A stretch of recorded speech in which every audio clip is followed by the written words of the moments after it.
నినాదం చేయమని పోయా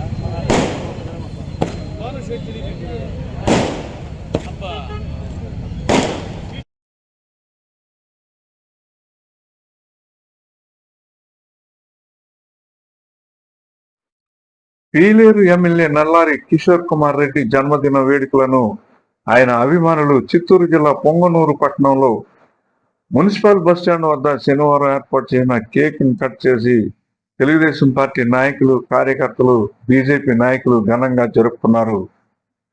కేక్ ను స్థానిక నాయకులు, కార్యకర్తలకు పంపిణీ చేశారు. ఈ కార్యక్రమంలో సీనియర్ నాయకులు బాలాజీ, సివి రెడ్డి, ప్రసాద్, జల్లి మనోహర్, న్యాయవాది LV Ramana, CV Srinivasulu, BJP నాయకులు ఆయుబ్ ఖాన్, నరసింహులు, నానబాల కుమార్ తదితరులు పాల్గొన్నారు. AV9 TV news Punganur.